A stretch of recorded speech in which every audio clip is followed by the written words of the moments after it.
Bom, então ótimo, obrigado pela introdução. Hoje nós vamos fazer a nossa primeira reunião do grau peregrino, do curso para iniciantes, e vamos conversar sobre sabedoria iniciática das idades. É o assunto que abrange um conceito geral, né? Mas que nós tratamos como uma primeira reunião, uma reunião de conhecimento, uma reunião de troca de impressões e de conhecimentos também. Bom, o curso ele é orientado, ele é dirigido pela Sociedade Brasileira de Eubiose. Nós estamos aqui no departamento de Santos da Sociedade Brasileira de Eubiose. A eubiose tem inúmeros departamentos pelo Brasil todo, alguns países do mundo. O departamento de Santos já tem cerca de 30 anos e estamos dando continuidade ao trabalho do professor Henrique José de Souza, de Helena Jefferson de Souza. A Sociedade Brasileira de Eubiose é uma escola iniciática, um colégio iniciático, uma fraternidade, uma sociedade secreta, um colégio de iniciação. O nome pode ser qualquer um desses, mas basicamente é uma escola, um local que preserva os conhecimentos mais antigos que vocês possam conceber. É uma escola que no nosso trio de palestras desse ano, nós falamos sobre valores, né, sobre como mantê-los, onde eles se mantiveram e quais eram. Então, nas escolas iniciáticas, esses valores originais são preservados. O nosso colégio de iniciação tem, durante a parte de curso, seria um curso introdutório ou curso para iniciantes, que antigamente chamava-se peregrino, ou peregrino, então a gente adota curso para iniciante ou peregrino. Peregrino a gente sempre acaba nominando mais vezes. E 4 graus iniciáticos, né? Manu, Yama, Karuna e Astarote. E depois é o resto da vida, né? Seria a série interna e é o resto da vida. Então já fica claro que a eubiose não é um curso. Eubiose é um estilo de vida, é um modo de viver, é um modo de encarar a vida. Portanto, ele não se encerra. Ele tem os quatro graus que são necessários para que você atinja um patamar e depois é o resto da sua vida, né? Então não é um curso. Às vezes a gente escuta algumas pessoas falando, não, e esse curso depois vem o quê? Não tem, é a vida inteira conhecimento, fazer o bem, fraternidade, amor e os conhecimentos primordiais. Cada um desses graus tem cerca de 6 meses de duração. Houve época em que era anual e depois, com o passar do tempo, principalmente no final dos anos 90, até com o mote de aceleração, eles passaram a ter uma duração de 6 meses. Alguns departamentos ainda fazem o grau com 10 meses. E depende muito de cada departamento, de cada cidade, né? Mas o conteúdo programático é o mesmo. Né? Um pouco mais espaçado em um ano, mais concentrado em 6 meses. Mas esse é a duração. Nós vamos começar agora e terminamos mais ou menos em fevereiro. Então, o curso para iniciantes, esse o peregrino, ele vai ser realizado todas as quintas-feiras de setembro a fevereiro, sempre no horário das 20h15. É óbvio, quando chegar mais próximo do Natal, Ano Novo, essas semanas mais complicadas, aí a gente para porque fica difícil para as pessoas poderem participar. Isso está previsto na rede de aulas, né? Então, mas teoricamente, todas as quintas-feiras, né? Até os feriados, quando a gente está em modelo presencial, os feriados são diferentes. Os instrutores serão a Lúcia Helena, o Ney César e eu. Logo que eu terminar a minha explanação, a Lúcia e o Ney vão conversar com vocês Quem não os conhecer, que eu acho que todos já conhecem, quem não os conhecer, conhecerá. Mas seremos nós três nos revezando, não linearmente, mas nos revezando. As reuniões, a gente tende a ficar entre 1h10, 1h15, 1h20. Às vezes um tema pode demorar um pouquinho mais, ou às vezes desperta uma série de perguntas e alguns questionamentos, então pode chegar até 1h30, mas teoricamente o objetivo é ficar nesse hora e pouco, né? 1h10, 1h15, eu acho que é um bom horário.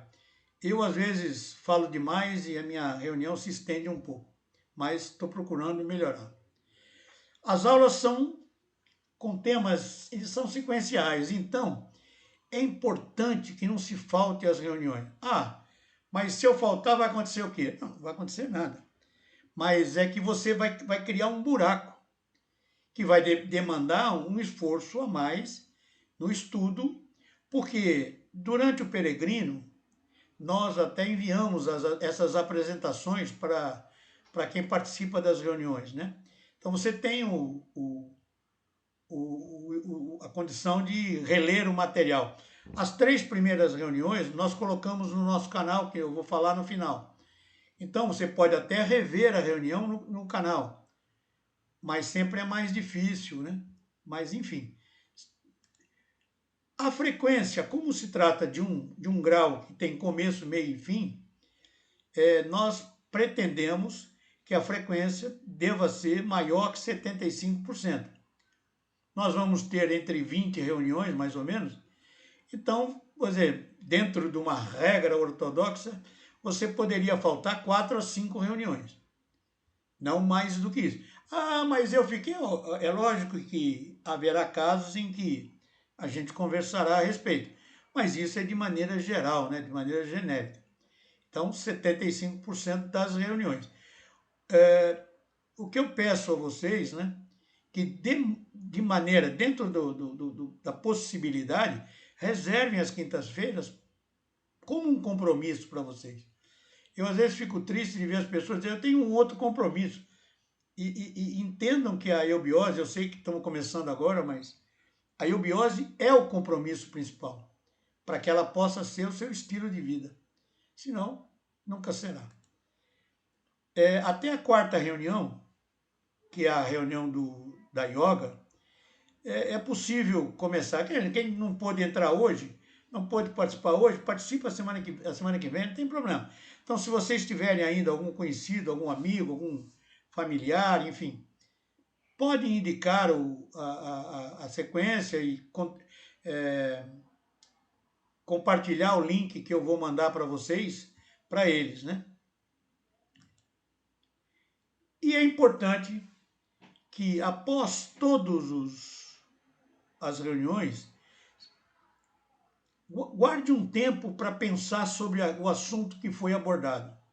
Alguma coisa importante que te chamou a atenção, alguma coisa que não encaixou bem na sua verdade, nós vamos conversar sobre isso daqui a pouquinho, mas pensem sobre isso, né? Vocês têm uma semana para pensar sobre um determinado assunto. E ressaltar esse ponto me interessou, esse ponto é importante. Ou não concordo com o que o Arthur falou. A semana que vem eu pego ele.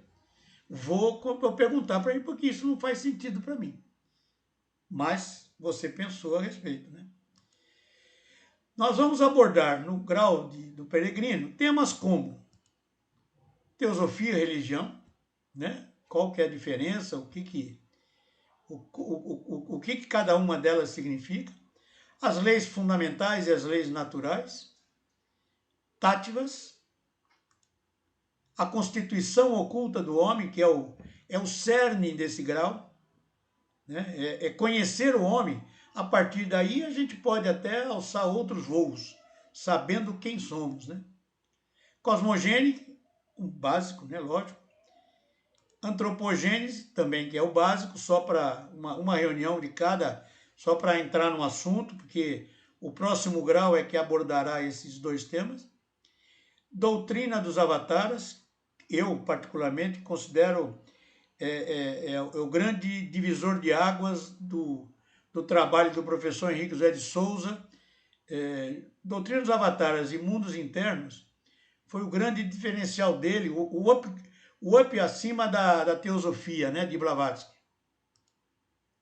E a eubiose em si, né? O que é a eubiose? Esses temas são abordados em 20 reuniões. Então, por isso é que eles estão quase na ordem das reuniões, uma coisa vai servindo de base para outra. É importante anotar o que está sendo dito? Sempre é. Né? Há pessoas que não conseguem anotar e prestar atenção. Há pessoas que só prestam atenção anotando.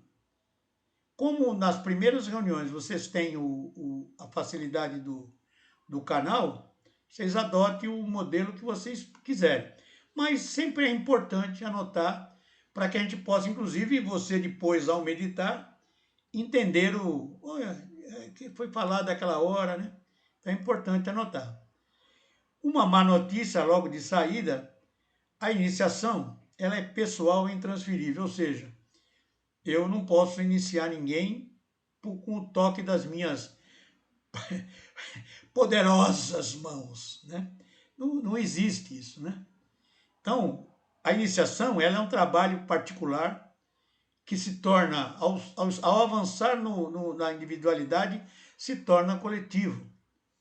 Então, você não consegue pensar numa iniciação coletiva se não se dispuser na iniciação individual. Mas ela é fruto do seu trabalho, da sua dedicação. É óbvio que nós atuamos, eu, Ney e a Lúcia, no grau peregrino, por exemplo, a gente atua como um facilitador, né?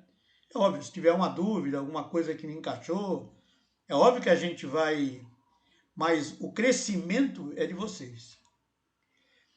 E basicamente, né, assim, depois de tanto peregrino que a gente já fez, o caminho iniciático, o caminho é para quem quer encontrar as respostas das 3 perguntas daquele que busca, né? O que é isso? Tem jeito de ser diferente. Esse caminho é para quem quer respostas, não para quem quer conforto. Sabedoria iniciada das idades, nós estamos nos outros nomes possíveis. Ciência das idades, Sanatana Dharma, Gupta Vidya, revelação primordial, muito usada. Ciência divina, teosofia. Né? Teosofia sem dúvida, a base, né? O lastro do Oriente no Ocidente. Né? Blavatsky fez esse trabalho. E a ciência eubiótica como uma continuidade do professor Henrique José de Souza.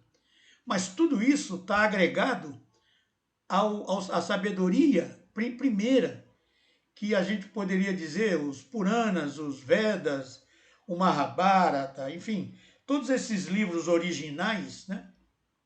Tudo aquilo que está preservado lá, essas filosofias ou teogonias ou diversidades, elas vão preservando aquela sabedoria iniciática, aquela que iniciou, aquela primeira. Esse é o grande X da questão. Bom, então vamos mais ou menos contar uma historinha. O ser humano, né, o homem, dizem as tradições antigas que nós éramos... Arthur? Eu?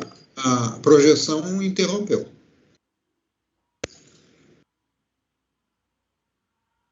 Pera lá. Lembre-se que toda vez ela faz isso, né?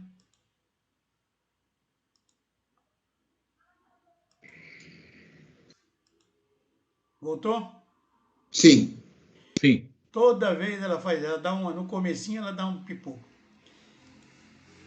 No começo nós éramos tutelados pelos deuses, a mitologia grega é muito rica disso, né? Os deuses do Olimpo observando os seres na face da terra. E éramos felizes, não tínhamos nenhum mental, não tínhamos nada. Éramos como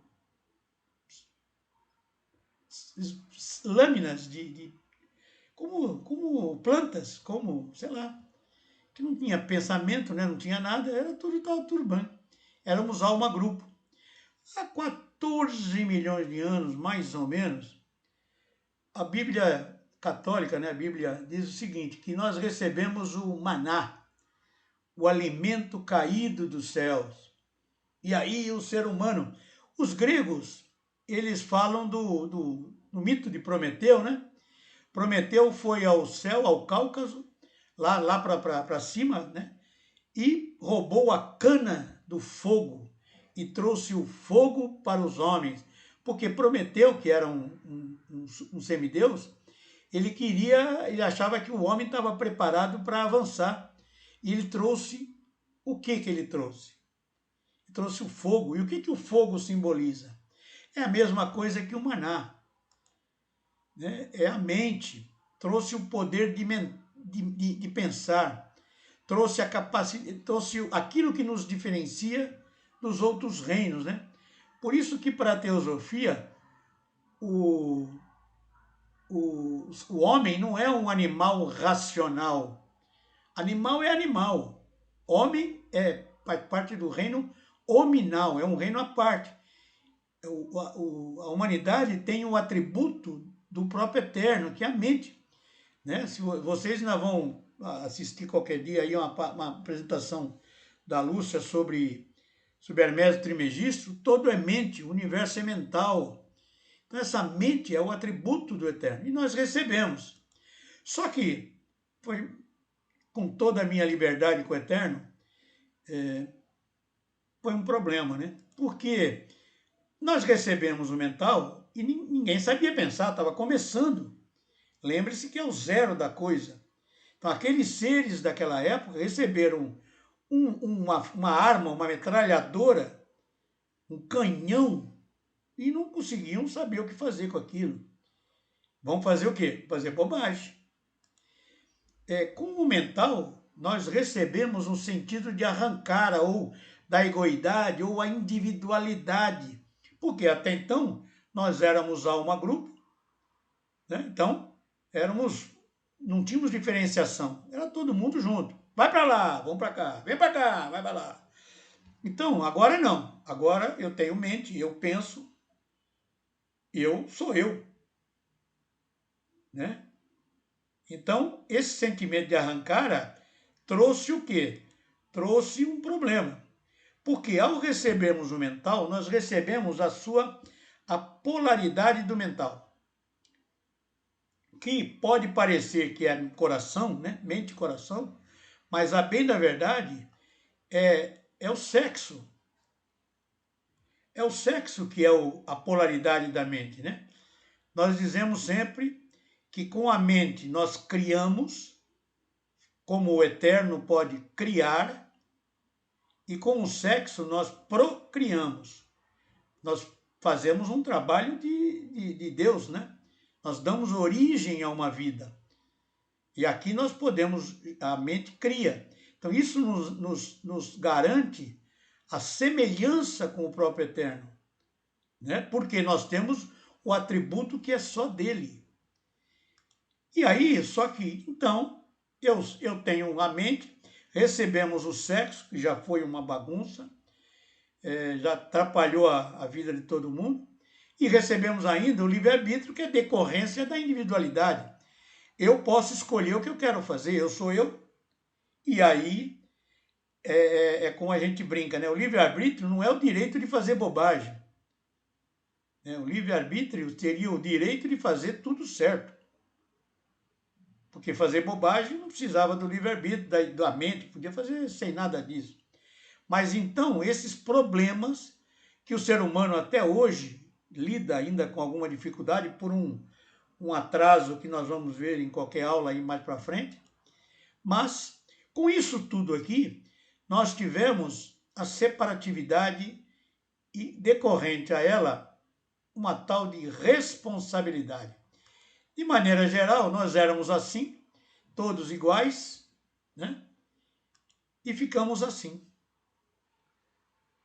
Um ser diferente do outro. Aqui eu não consegui uns bonequinhos, cada um pintado de uma cor. Mas esse aqui é diferente. Porque ele é uma individualidade, ele se diferencia, ele se distancia dos outros. E isso traz uma responsabilidade de fazer a coisa certa, de usar o livre-arbítrio corretamente, de usar a sua mente e o sexo. E então é uma série de problemas para um ser humano que talvez naquela época ainda não estivesse preparado, mas recebemos, estamos lidando há 14 milhões de anos com isso aí.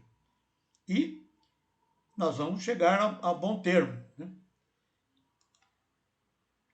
Só que com essa problemática toda aqui, os deuses que nos tutelavam lá no início, eles tiveram que sair da face da terra porque começou a gerar uma grande animosidade entre os homens e os deuses, né?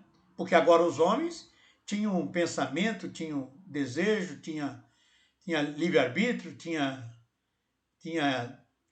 sabia o que queria, ou pelo menos pensava, né, que sabia. E os deuses se recolhem e dizem as tradições, por isso é que foram criadas os mundos internos, né? Badagas, Duat, Agartha e Shambhala, para que eles pudessem se afastar, mas não ficar muito longe de nós, não. O professor Henrique diz assim: essas e outras tradições que se perdem na noite dos tempos não transpiraram senão na voz dos iniciados, senão no segredo de certas ordens, do próprio mestre para o discípulo, na boca que se cerra para não transmitir as coisas antes de chegarem os tempos. Mas os tempos esperados já chegaram, como exigência da própria Agartha.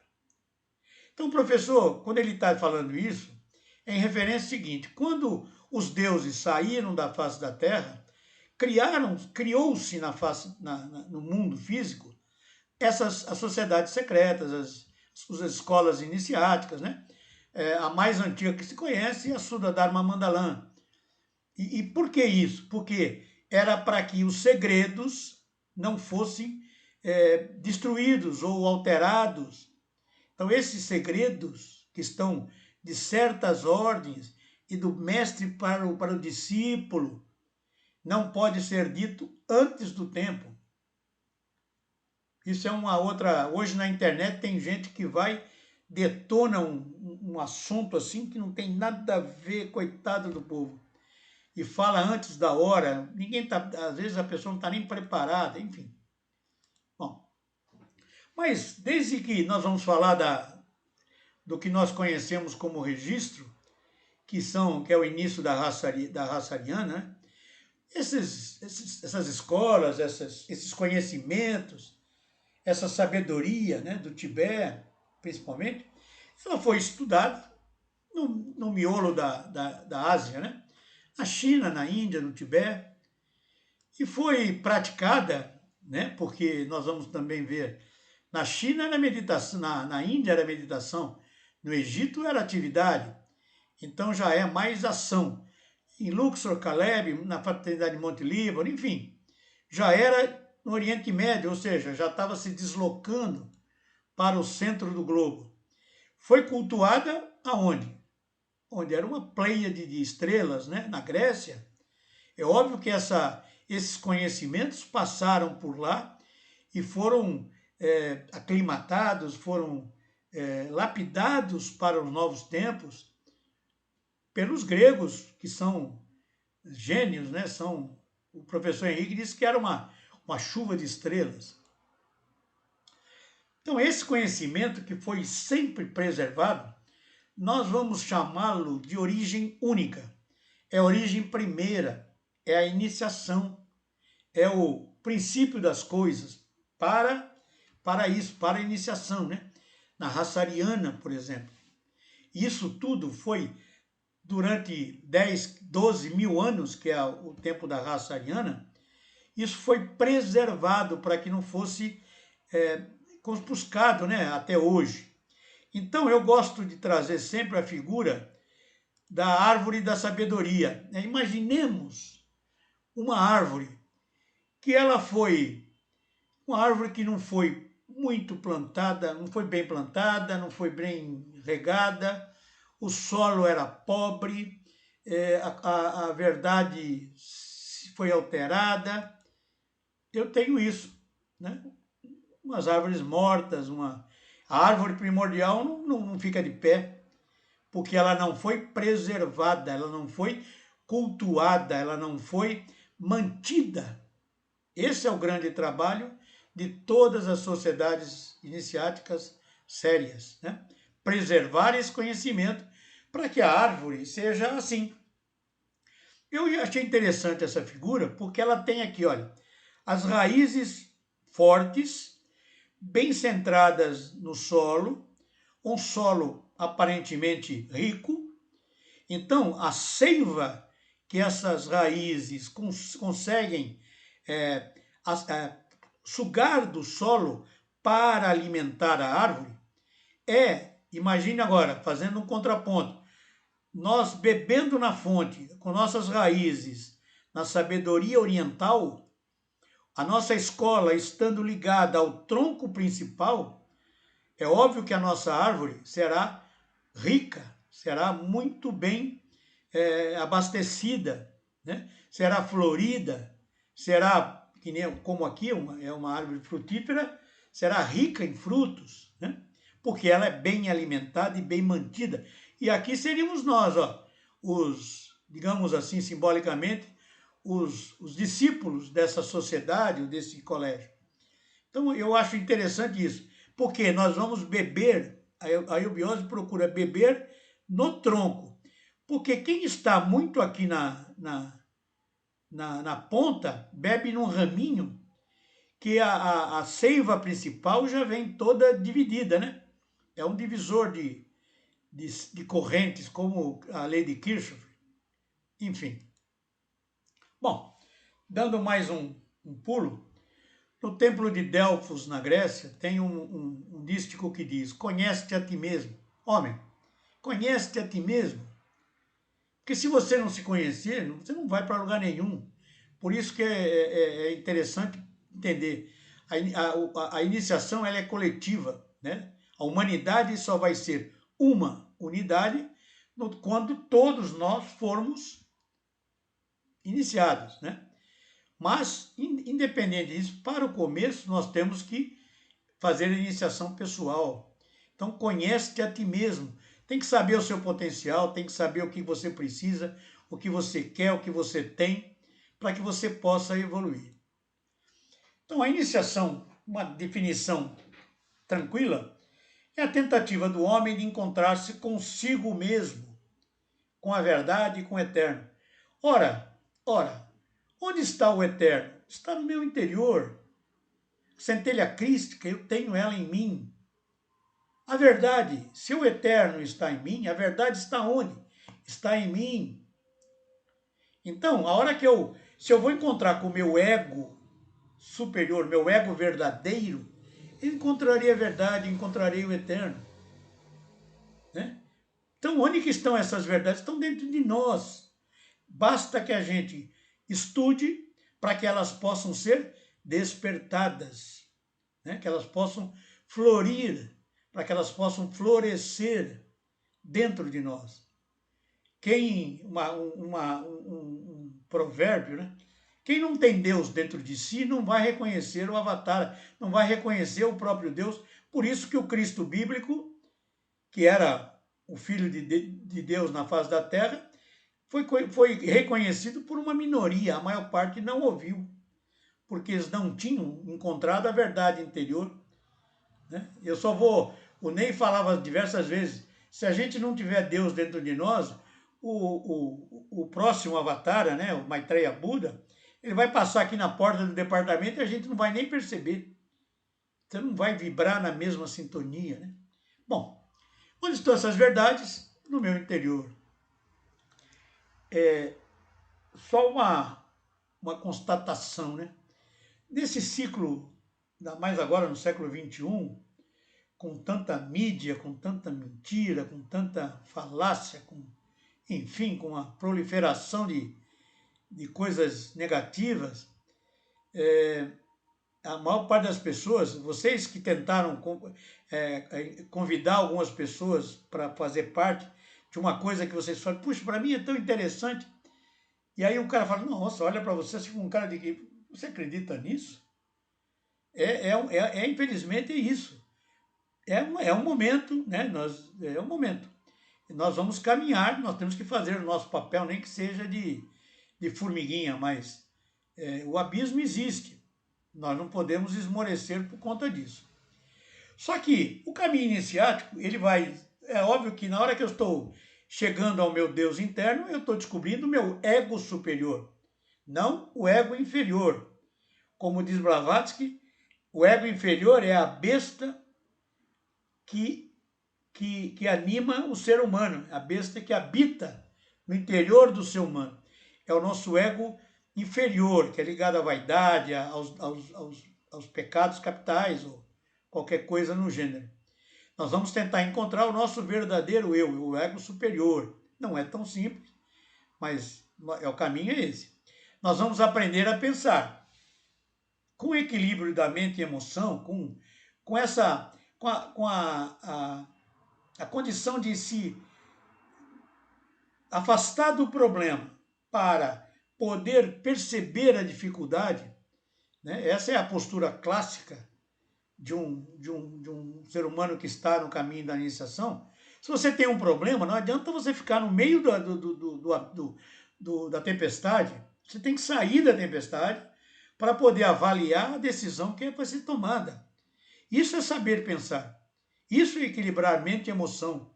Né? Se eu tenho uma dificuldade, não adianta, como dizia o Erasmo Carlos, ficar sentado à beira do caminho.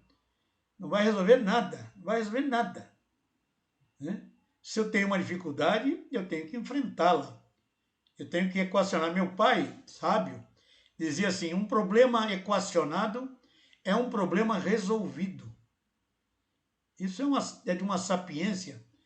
Né? E assim, nós temos que nos posicionar. E também você começa a entender que aquilo que é o material somente, né, não serve para nada, aspas, né? É óbvio que de barriga vazia passando fome, ninguém vai conseguir trilhar o caminho da iniciação. Mas é a questão de dar o valor, né? O que é importante para mim? Ter um carro novo ou ter um carro? Né? Ter uma mansão ou ter um lar?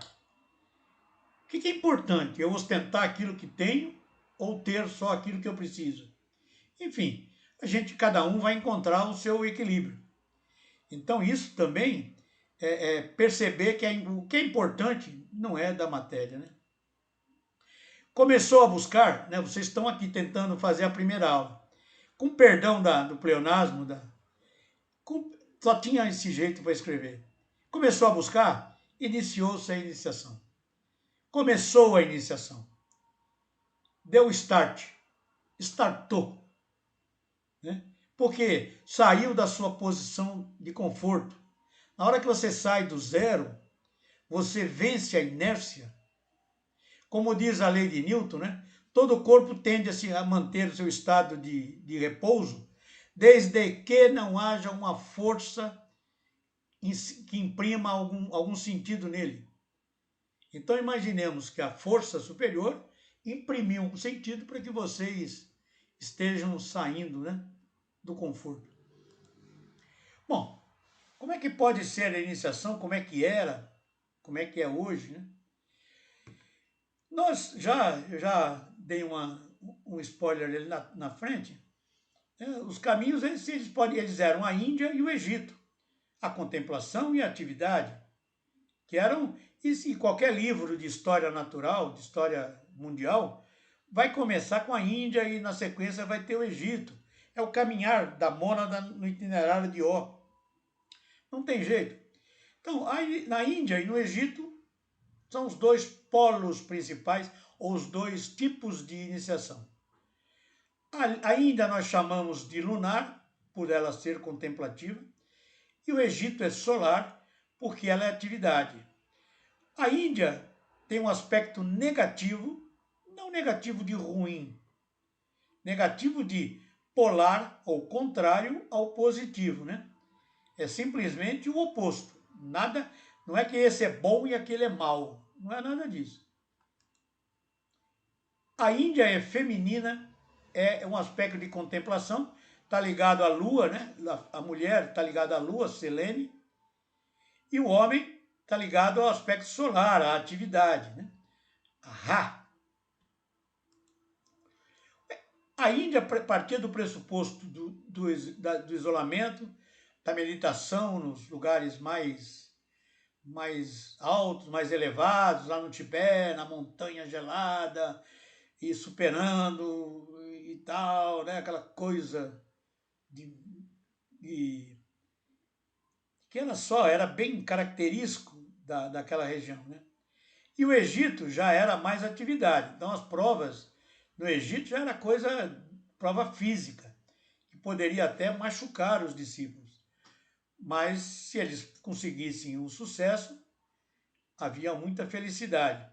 A Índia era mistério, lógico, contemplação, isolamento, é misterioso, é contemplativo. E o Egito estava mais ligado a essas provas, aos 5 elementos, a sangue, enfim, as coisas que provocam que eram mais físicas mesmo, né? Com reverberação física. E a Índia, talvez uma reverberação mais emocional ou coracional, né? A Índia, por ser misteriosa, ela praticamente só veio para o Ocidente com Blavatsky, né? Blavatsky recebeu o conhecimento dos mestres ascensionados, Kuthumi, Moria, e ela veio e trouxe esse conhecimento para o Ocidente. Se vocês procurarem, mesmo na internet, a vida de HPB, de Helena Petrovna Blavatsky, vocês vão perceber isso, né? Ela veio no século XIX, uma mulher russa, sozinha, né, batalhando para implantar a teosofia no Ocidente. Uma tarefa hercúlea. E o Egito sempre se manteve pródigo e ativo, né? Então esses são os dois caminhos. Aí, ora direis.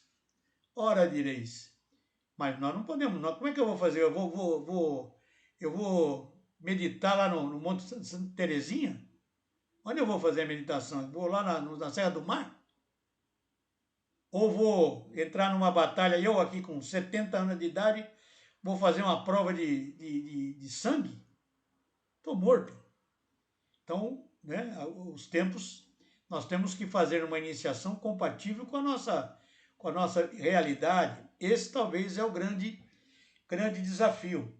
Mas, basicamente, a introspecção e a meditação, né, ou seja, o olhar para dentro de si mesmo, vai trazer para você o conhecimento, vai trazer o autoconhecimento e o conhecimento.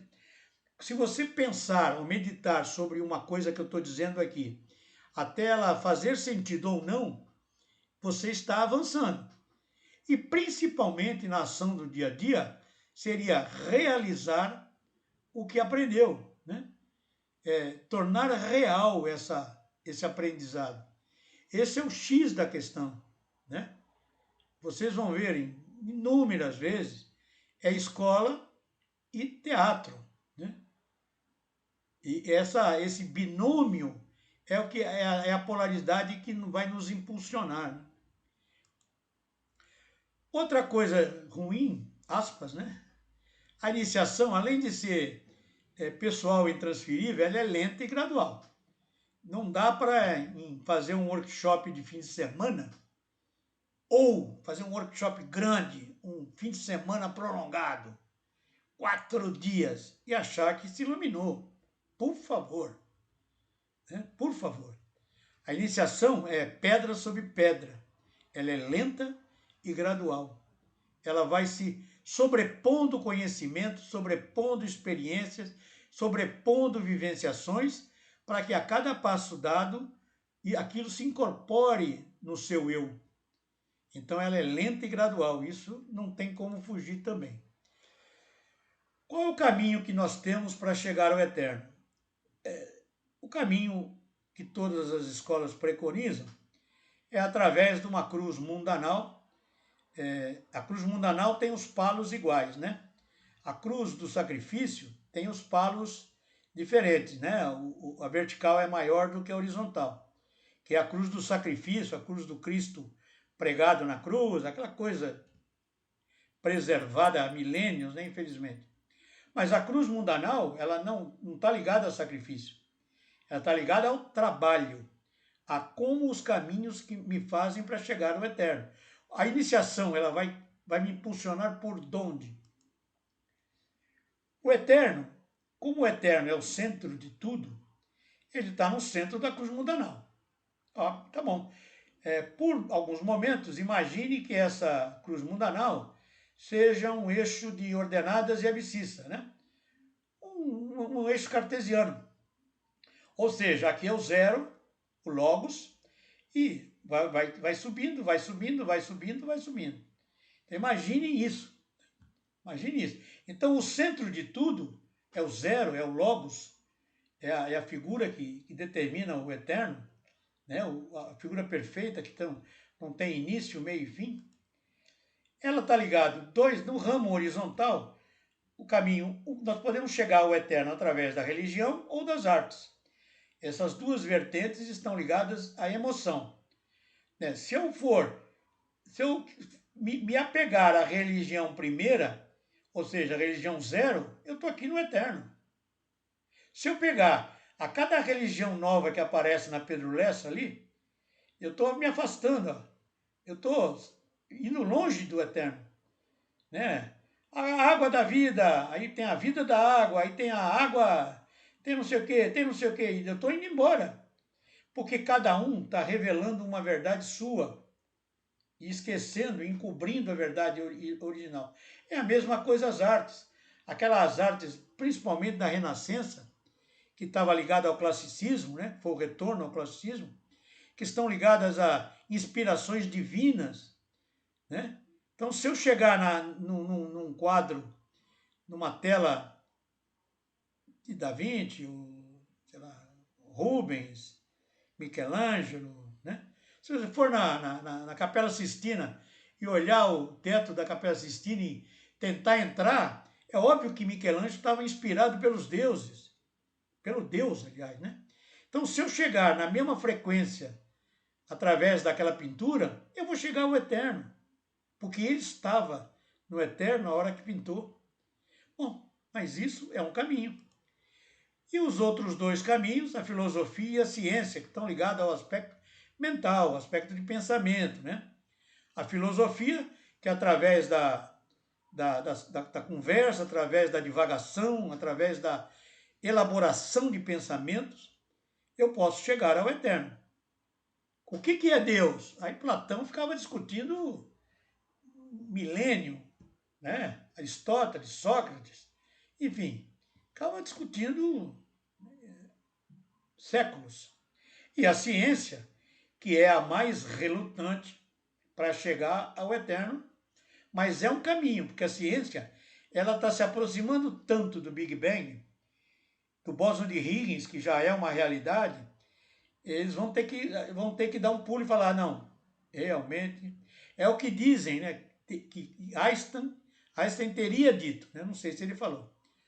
Se não é isso, Deus existe. Então, que é bem provável que ele tenha dito que ele era um pouco mal criadinho.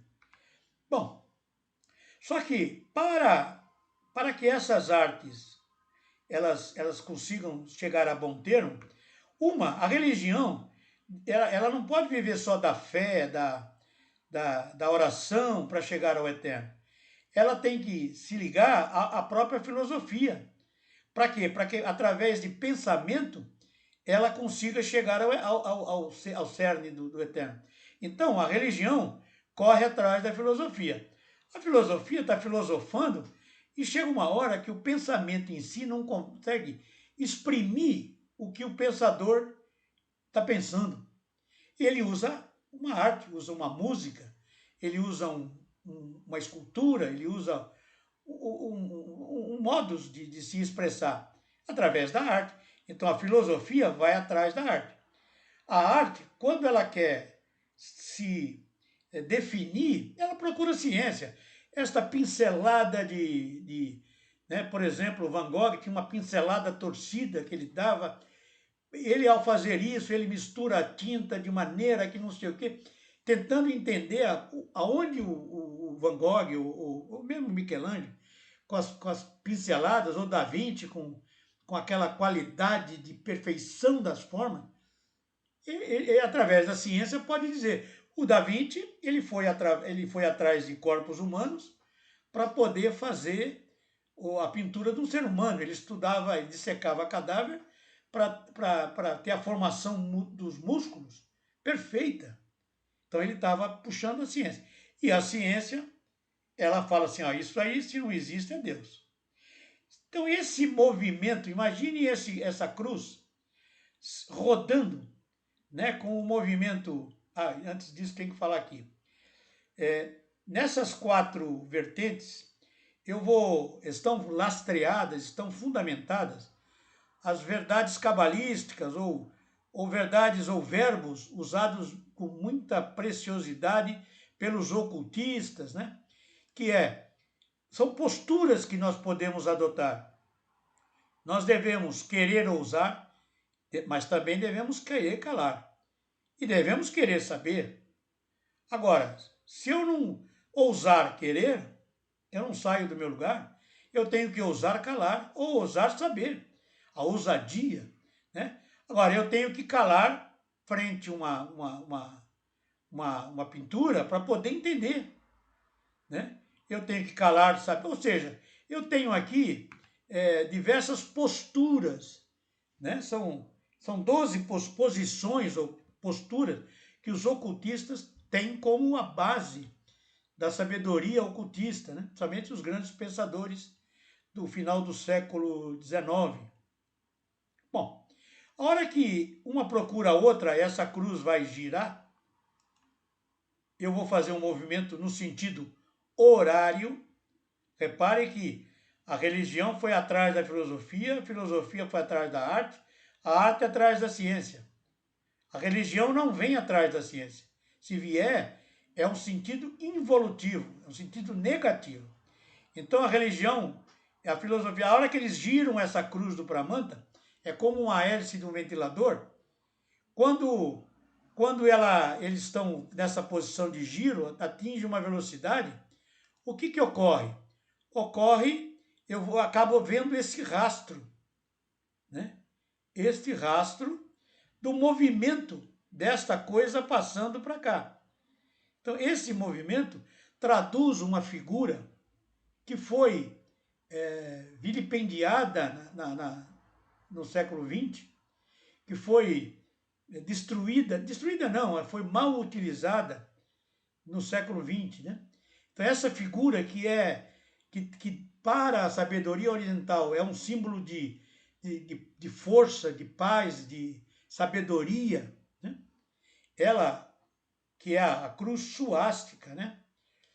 A sabedoria principal, ele considera esse símbolo, que é o símbolo da roda girando no sentido evolutivo, né?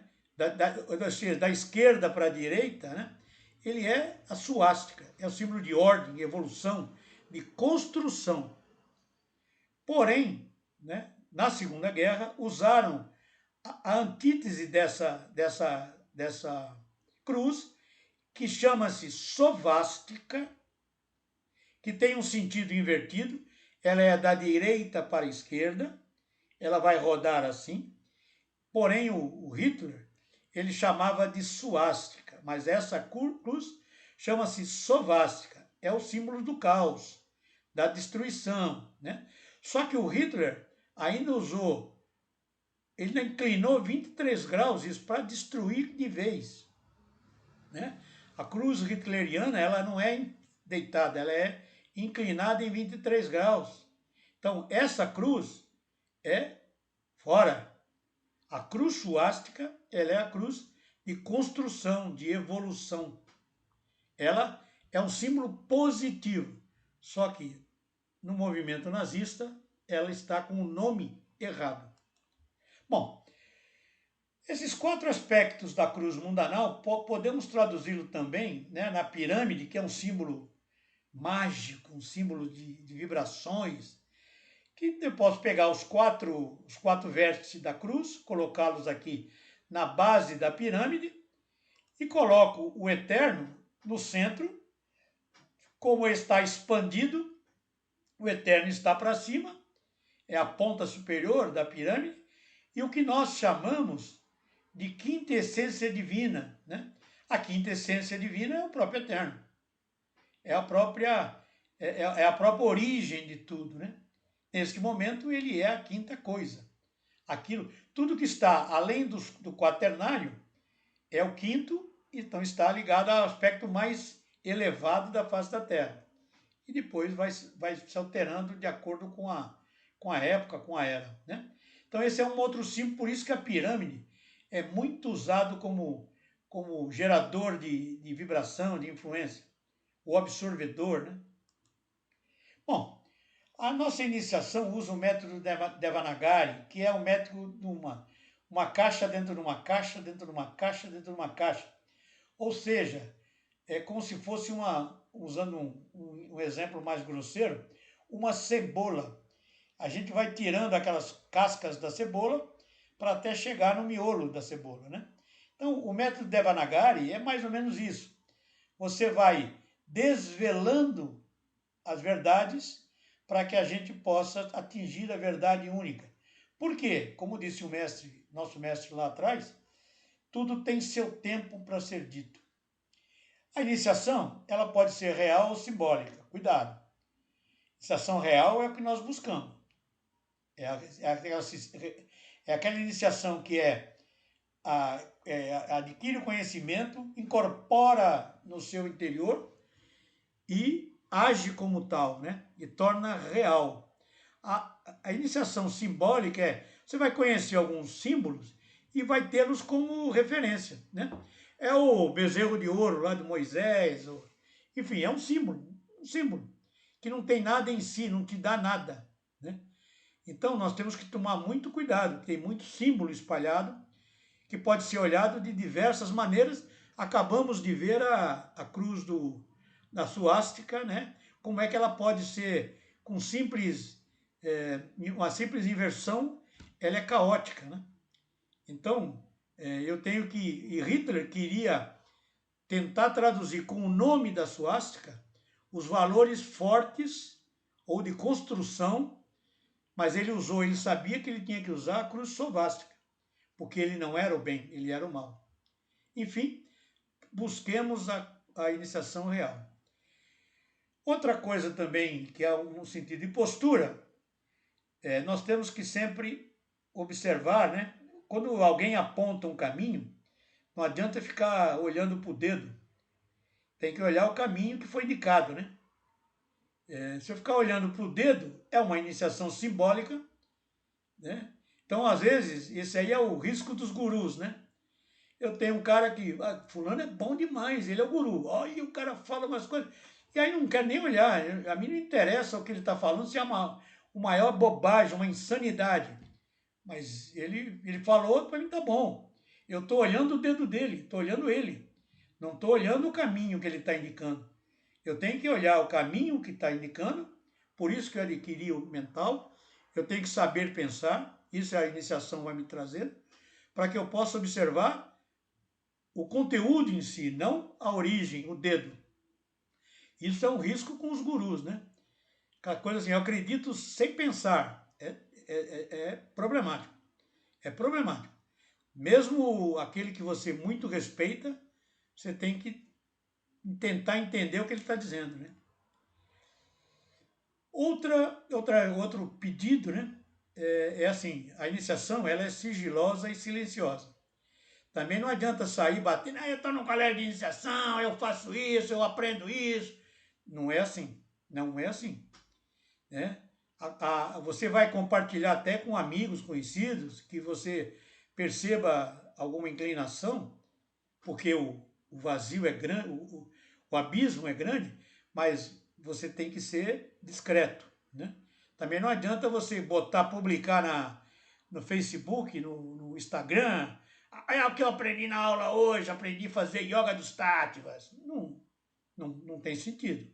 Né?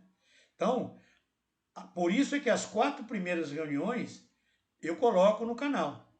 Mas o resto é mérito de quem participa da reunião, não de quem não está na reunião. Isso é o problema, né? Livres pensadores é o que nós desejamos. Mas livre pensador, também lá ligado ao livre-arbítrio, significa que pode pensar qualquer bobagem, né? Tem que saber pensar, né? Livre pensador não é pensar bobagem. Duvide de tudo, questione, né? Não questionar, tipo assim, eu não acredito em nada, não é isso. Tudo que vocês receberem, nós vamos falar já na sequência, tudo que vocês receberem, filtre, ou leiam, observem, estude, pense e assimilem ou não, né? Mas é sempre importante um pé atrás, né? Principalmente se tratando de internet. Internet tem maluco para tudo quanto é canto. Tem gente boa, gente que fala coisas importantes ou sérias, mas maluco tem assim visões assim assustadores, né? E a gente tem que tomar muito cuidado com o preconceito, né? Aquilo que a gente já tem como, isso aqui é um preconceito, nem esse preconceito eu até coloquei aqui separado, que é um conceito anterior, né? É assim, eu estudei assim, assim, assim, então eu tenho que fazer o meu caminhar assim, assado, assado. Nem sempre é assim, né? Nem sempre é assim. A definição de preconceito, ou preconceito, né? É qualquer opinião ou sentimento concebido sem exame crítico. Qualquer opinião ou sentimento concebido sem exame crítico. Um sentimento hostil, aí já é um caso particular, assumido em consequência da generalização apressada de uma experiência pessoal ou imposta pelo meio. É intolerância. Aí já é uma coisa particular aos preconceitos raciais, ou religiosos, enfim. Né? Mas o primeiro que me interessa aqui é uma opinião, né? Uma coisa que você tem, que foi concebido por você, sem o devido exame crítico. Se for concebido com exame crítico, não vai ser preconceito. Correto? Importante.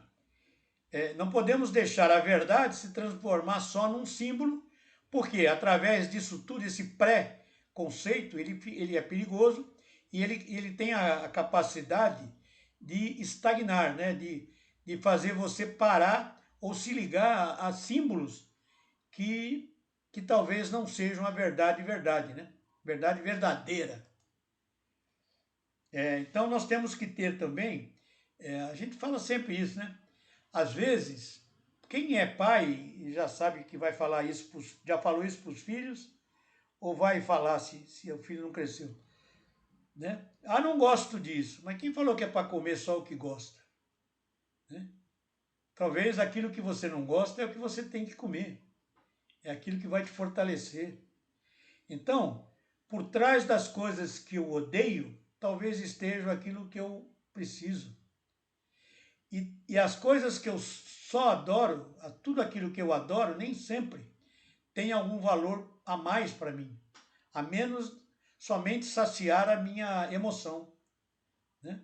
Então, isso é uma postura que a gente tem que tomar cuidado. Não estou dizendo para não fazer o que gosta, não. Estou dizendo, às vezes, as coisas que você faz, sair da posição de conforto. Ai, mas eu estou cansado, eu não estava com vontade. Olha, negócio de segunda-feira, vai fazer uma reunião segunda-feira, meu Deus! Talvez seja o melhor para você. Talvez seja. Né? Então é importante essa forma de encarar, né? Para quem começa a busca, é importante ser eclético. Eu tenho que estar atento a tudo. Eu vou ler tudo. Se eu receber um texto bíblico, vou ler. Se eu receber uma revista Caras e não sei o quê, tá bom, vou folhear. Acho que não vou, essa não vou nem folhear. Mas qualquer outro conhecimento eu vou, eu vou aceitar e vou ler. Ou vou entrar em contato. Então, por exemplo, às vezes tem alguns alunos, né, discípulos, que falam para mim, Arthur, o que você acha desse cara falando na internet e tal? Eu olho pelo tema, eu já não gosto, mas vou lá ver. Deixa eu ver se o cara está falando alguma coisa certa ou não, né? Então, você tem que ser eclético, ou seja, atacar todas as frentes de serviço. Tem que ser analogista. Então, tudo que eu recebo, eu faço uma comparação com a minha verdade interna, com aquilo que é aquilo que é a minha base, né? com aquilo que eu acho que é correto. É bom? Incorpora, sincretiza. É ruim? Descarta. Né? Então, essa é a postura indicada. Eu não tenho que falar assim, é só isso que eu vou ver. Não, tem que ver tudo. Agora, é óbvio que com o passar do tempo, você já sabe que tem coisas que não adianta nem perder tempo. Né? Mas, de maneira geral, para aquilo que você não conhece, temos que ser ecléticos. E aí vai, né? Vai sim, fazendo analogia. Principalmente, percebam que aqui tem o conceito da verdade pessoal, daquilo que você já incorporou no seu ego.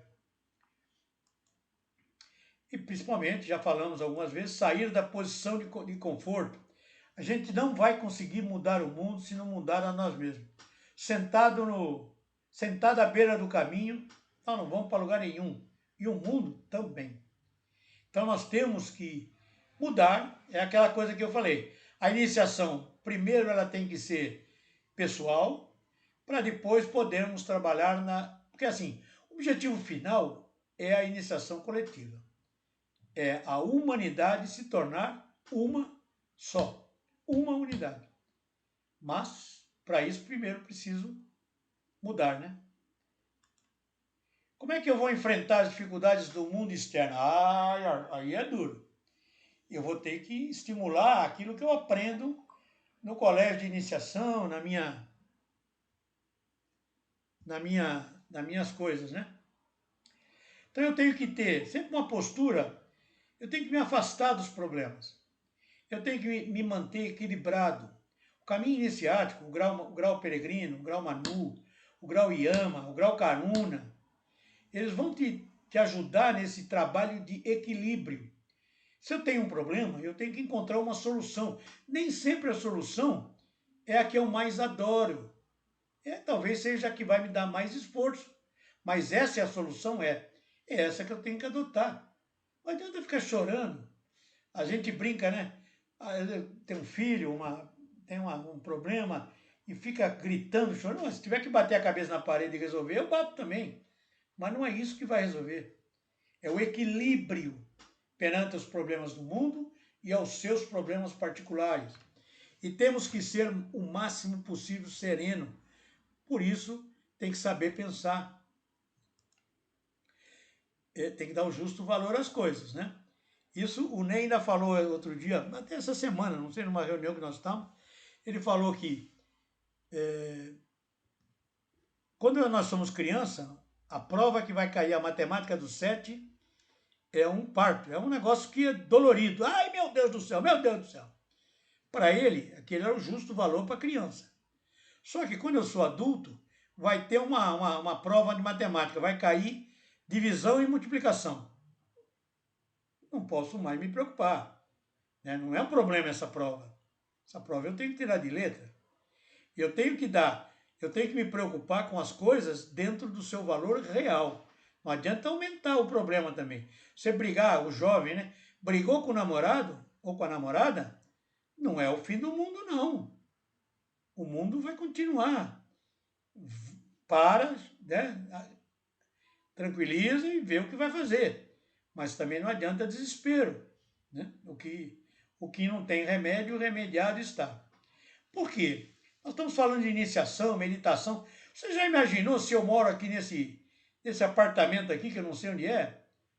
Aqui, talvez seja um escritório, né? Mas aqui. Como é que eu vou meditar aqui? Olha a rua, o barulho que deve ter essa rua. Imagina, como é que eu vou fazer isso? Eu tenho que adotar outras posturas, né? Procurar horários, procurar locais. Eu tenho que criar o meu espaço para que eu possa fazer a minha meditação. Porque fugir do mundo não tem jeito, né? Não adianta, hoje não adianta você falar, eu vou comprar uma casinha na cota 400, que lá é na Serra do Mar, quando eu vou lá para uma montanha. Não é. Eu tenho que viver nesse mundo e é assim que eu vou viver, e é assim que nós vamos nos iniciar. Nós vamos criar nossos espaços, nossas condições. Eu vou fazer nossas meditações nos locais de ritualística, enfim. Eu vou fazer do jeito que dá. Não adianta querer. Este é o mundo. O mundo é esse. E aqui não tem ninguém do outro lado da rua, né? Se aqui fosse a 25 de março, meu Deus do céu. Agora, aquele que está no caminho iniciático, que se destaca na multidão, se destaca porque é melhor? Não. Não. De jeito e maneira. Ele se destaca porque talvez ele esteja atravessando aqui, ó, na faixa de pedestre, não está atravessando pelo meio da rua. Talvez ele se destaque porque ele entendeu aonde está, porque ele respeita as coisas certas, porque ele vai ajudar uma pessoa que está aqui com alguma dificuldade. Talvez ele vai ter uma postura que vai ajudar um amigo numa hora de dificuldade, vai dar um conselho sério, equilibrado, né? Um conselho cabeça, como a gente dizia antigamente, né? Então, é por isso que vai se destacar. Mas ninguém é melhor, né? Melhor é outra coisa, é outra história. O professor batia muito nessa tecla, né? Nós vamos ter, dentro do colégio de iniciação, e principalmente na Sociedade Brasileira de Eubiose, nós vamos ter todas as ferramentas, através de yogas, meditações, rituais, e conhecimentos, né? Aulas e estudos, que vão nos possibilitar andar nesse caminho iniciático. E aí, por decorrência, tomar as melhores decisões possíveis. Tomar as melhores posturas. Eu tenho certeza que lá na frente alguém vai dizer, puxa, eu vou usar o Ari, né? O Ari mudou, rapaz. O Ari, ele era de vez em quando meio extrovertido, meio impulsivo, agora ele está mais centrado, ele fala com calma, não se perde por qualquer coisa, talvez, né? É uma possibilidade, eu nem sei se estou brincando com o Ari, porque eu conheço ele e acho que... Né? Mas, entende? É assim que você vai se destacar. Por ser quem você é, não por andar com um chapéu de Sociedade Brasileira de Eubiose ou uma camiseta, né? Você tem que se destacar pela sua postura, pelo seu equilíbrio. Esse é o caminho iniciado. Agora não dá para fazer a brincadeira, né? Porque quando está na presencial eu sempre falo, puxa, ninguém perguntou das perguntas, né? Ninguém falou quais são as 3 perguntas. Se bem que essas 3 perguntas agora já estão manjadas, né? Mas as 3 perguntas que movem vocês até aqui, aquelas perguntas que nas religiões elas não conseguem ser respondidas, em algumas teogonias não tem interesse em responder, enfim. De onde eu vim? Quem sou? É um problema, uma pergunta.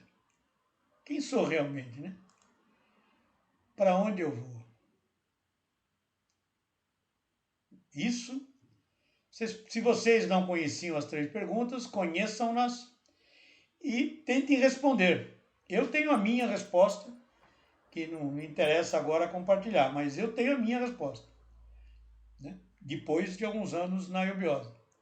Mas essas perguntas, né, elas são básicas para a gente se conhecer. Por isso que é importante, quem eu sou? A constituição oculta do homem. De onde eu vim?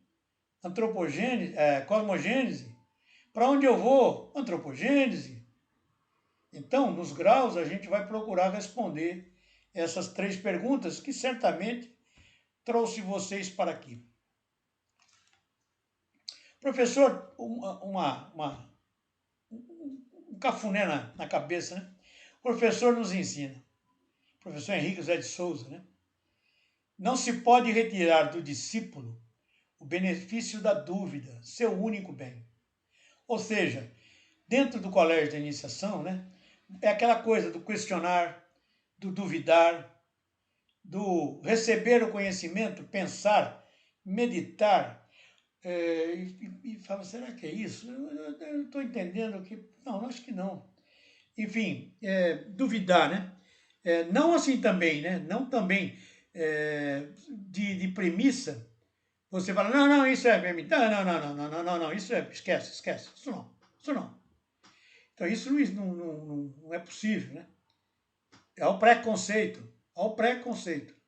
Então, o benefício da dúvida é o único bem que o discípulo tem. É aquilo que o discípulo pode trabalhar e, através dessa dúvida, crescer. Né? Através desse questionamento, né, pode crescer, andar com as suas próprias pernas. É importante esse aspecto de questionar, né? Porque, assim, duvidar por duvidar é bobagem, né? Tem que entender isso, né? Às vezes você...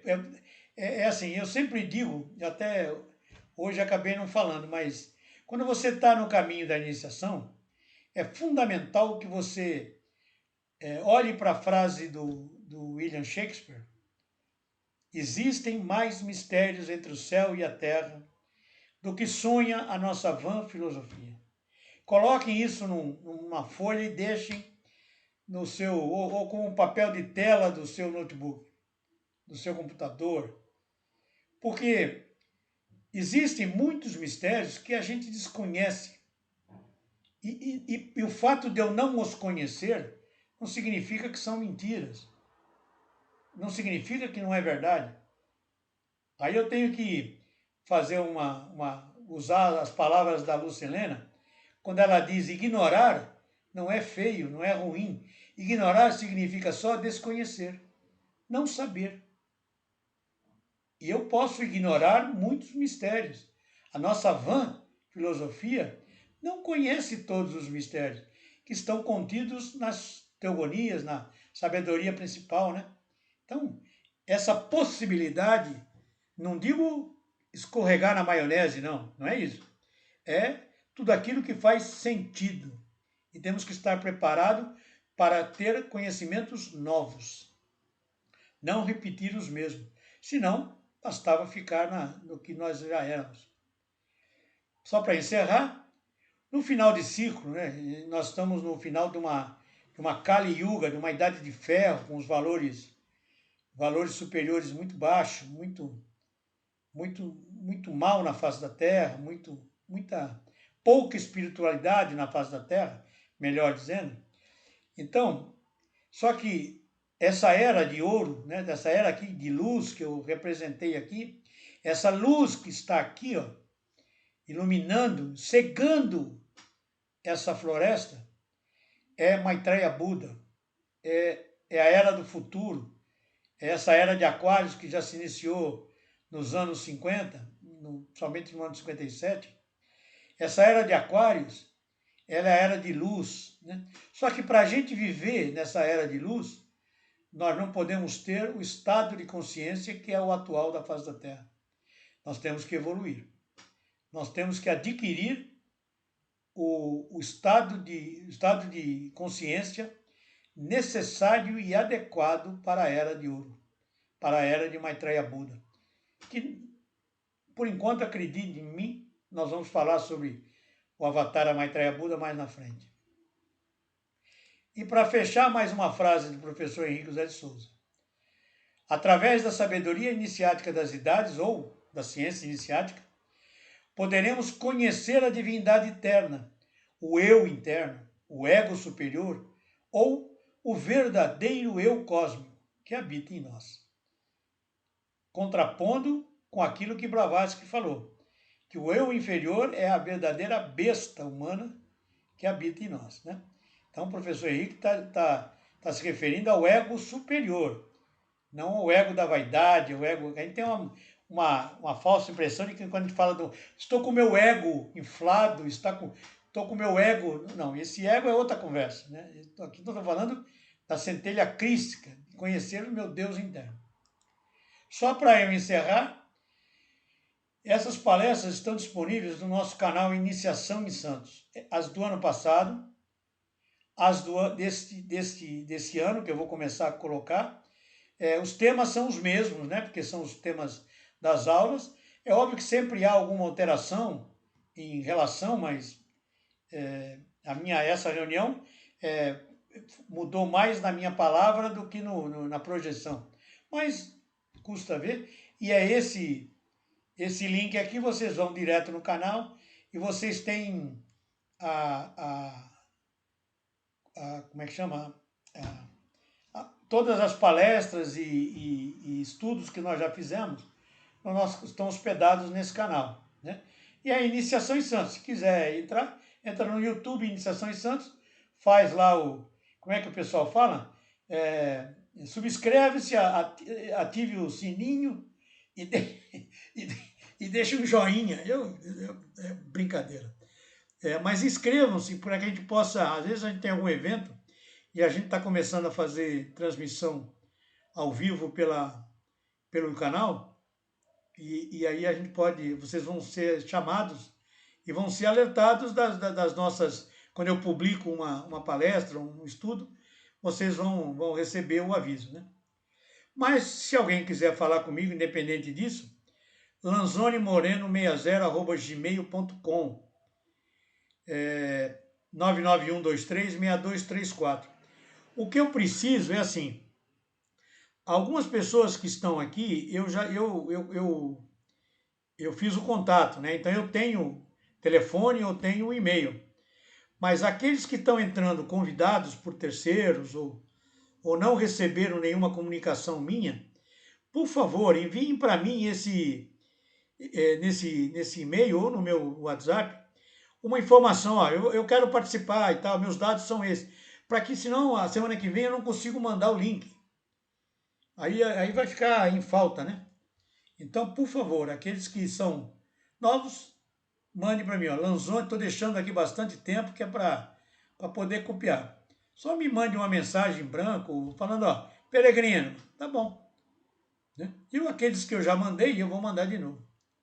Ok? Muito obrigado pela atenção. Fiquem bem. Vamos agora, antes da gente conversar, eu queria que o Ney dirigisse algumas palavras e a Lúcia, ou a Lúcia em primeiro lugar. A Lúcia primeiro apareceu primeiro, a Lúcia fala alguma coisa. Bom, estou feliz, né, com aqueles que decidiram iniciar a jornada evolutiva. Certamente é um caminho que, como o Arthur falou, ele é um processual, é um processo, só depende de nós, mas creiam, os conhecimentos que lhes serão oferecidos farão todo o diferencial na nossa vida e em quaisquer ambientes quando nós nos apresentamos.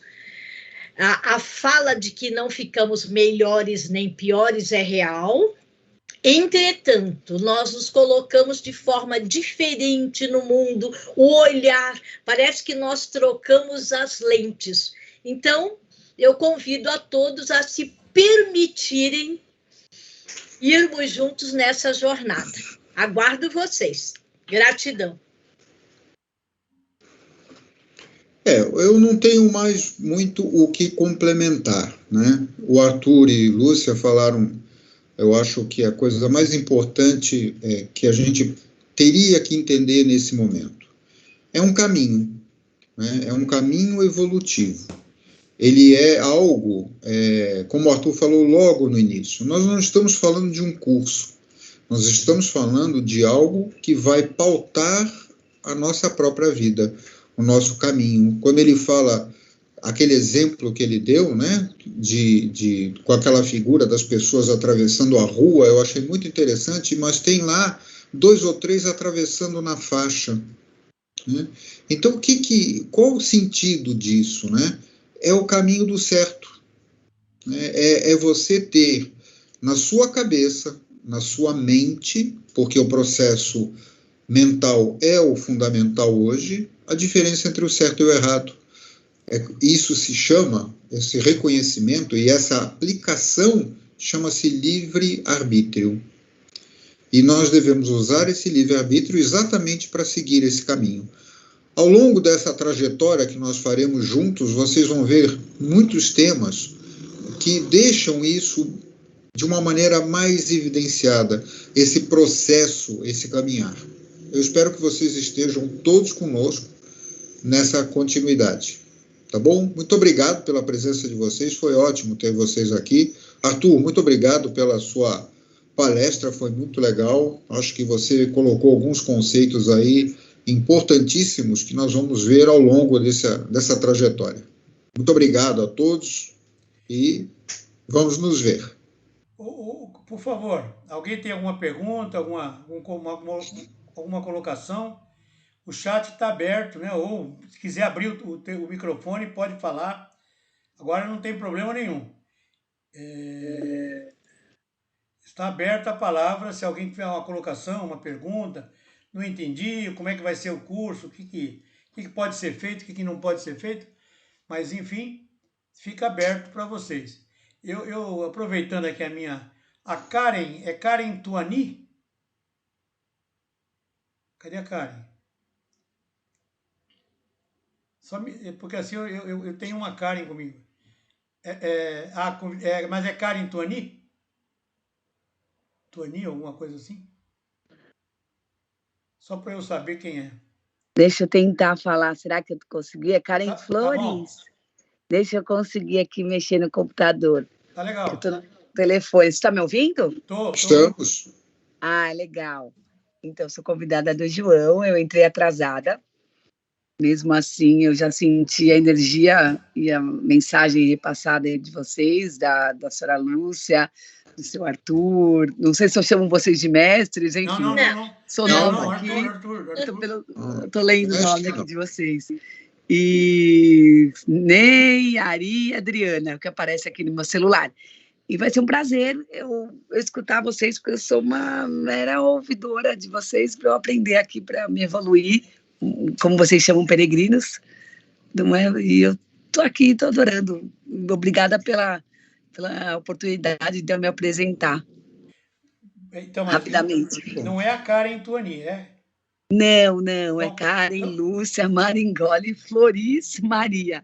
Não. Eu tenho só uma Karen registrada nas pessoas que eu tenho contato. Então, legal. Eu precisaria do seu... Eu vou te mandar um e-mail. Perfeito, mando sim. Tá certo? Que aí eu posso começar. Luciana, muito obrigada. Quer colocar alguma coisa, Luciana?